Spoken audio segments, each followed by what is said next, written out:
Earlier this year, I took a trip to San Francisco, brought my 3DS, and walked around to see sights, eat high-class cuisine, and get street passes, now 12 years after the release of this now archaic handheld.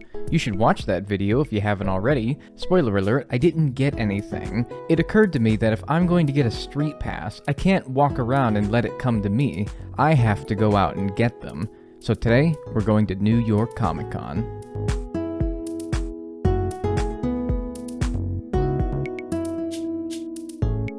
I put my 3DS to bed the night before to charge up for the journey.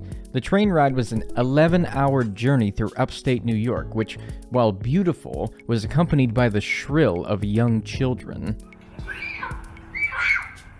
Still, this time of year lent itself well to seeing colorful foliage topping modest mountains and gorgeous rivers. I boarded around 7:30 in the morning, and I didn't reach my hotel until 7:30 that night. I am beat. Luckily, I wasn't planning on doing anything really today anyway. Tomorrow is when we get to do the fun stuff. I don't go to Comic-Con until Sunday, but I do plan on hitting up the Nintendo store tomorrow perhaps, and maybe taking a walk through some scenic locations in New York. We'll see. I'm sad to report I did not receive a street pass while on the train ride over here, or anywhere in between, so unfortunately nothing to speak of for right now, but I didn't really expect anything, so I'm not too upset by that. I'm spending 4 full days in New York. What you're seeing right now is the morning of the first day, and if you'd asked me to describe today in one word, I think that the appropriate word would be miserable. Not at all the ideal urban exploration weather.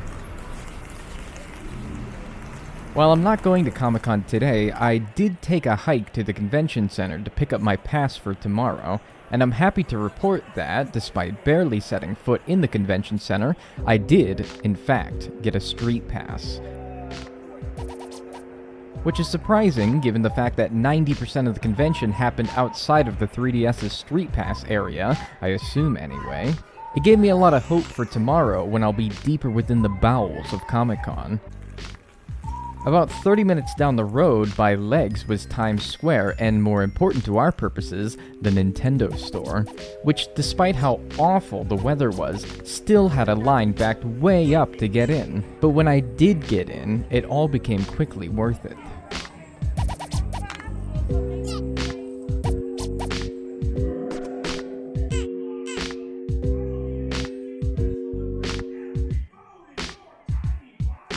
Among all the novelties and tourist-driven merchandise was a display of the history of Nintendo consoles, not the least of which the very system that is the focus of this video.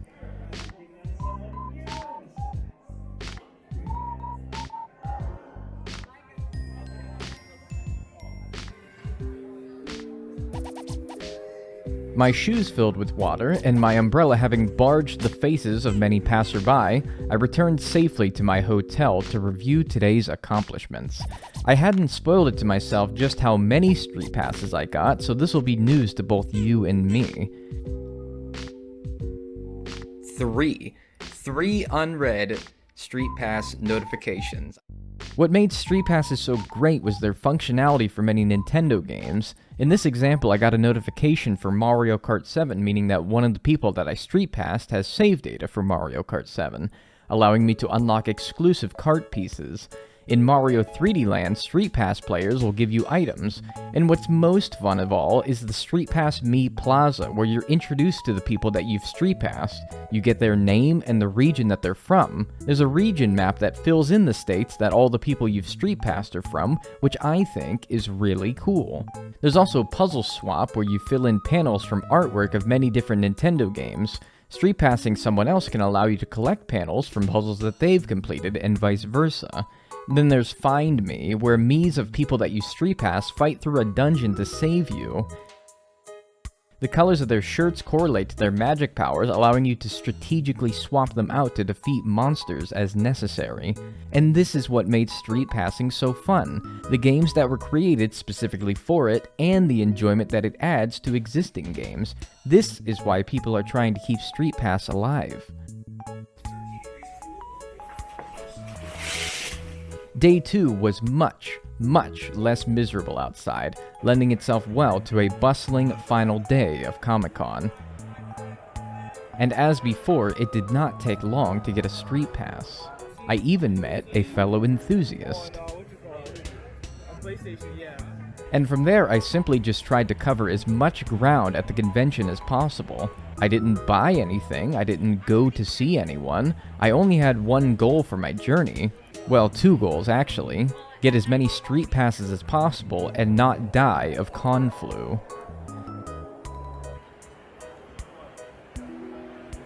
And after walking around for hours, I sat down and I checked my hits for the day.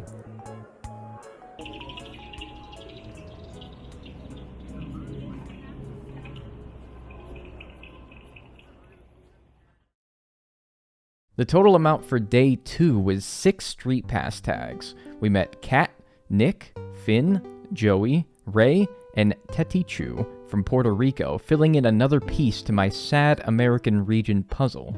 And with my new friends, I completed puzzles and slayed monsters, the first time I had been able to do so in close to 10 years. So my hard work had paid off, and hard work it was. Yeah, I'd also like to point out I walked 17,000 steps today. Look at that. Day 3 was once again a beautiful day, so I thought I'd make my way through Midtown to Central Park, where I found that the hustle of the city and the disgruntled people just stopped for a while. It was pleasant.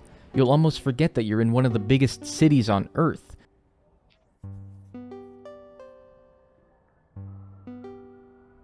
For the purposes of street passing, it wasn't ideal, but that was okay with me at that moment.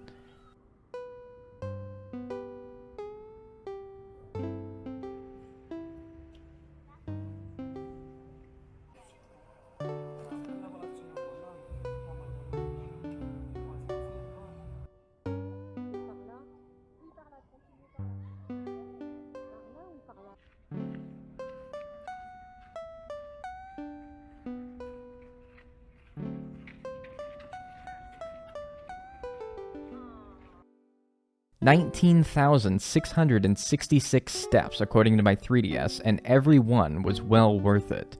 Though it does really go to show that the days of getting street passes through happenstance are well gone. It used to be that you could walk through the city and find some people carrying their 3DS. I used to get them when I was in high school. I didn't seek them out, rather I let them come to me, but you just can't do that anymore. My final full day in New York City was mostly checking the boxes of all the touristy things to see. The September 11th Memorial,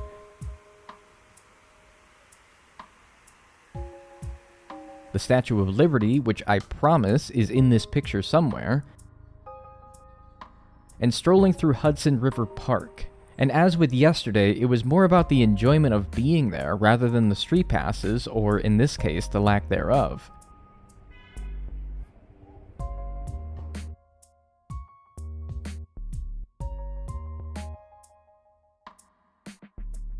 Even so, 9 street passes is 9 more than I got last time. So on both the enjoyment front and the street pass front, this trip was a success to me. And now it was time for another 12-hour train ride back home.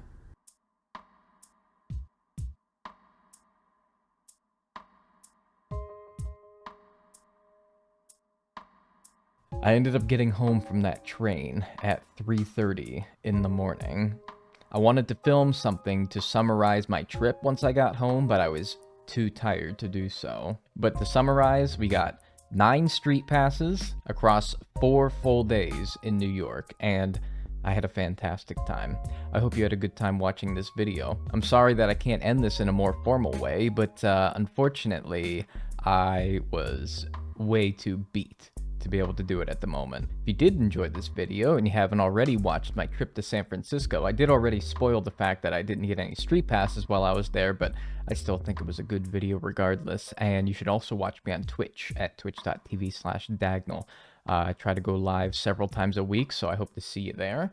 And I hope you enjoyed this video as well. And if you have any more ideas for good places that I could go to in the future to try to get street passes and make videos out of that, I'd like to hear it.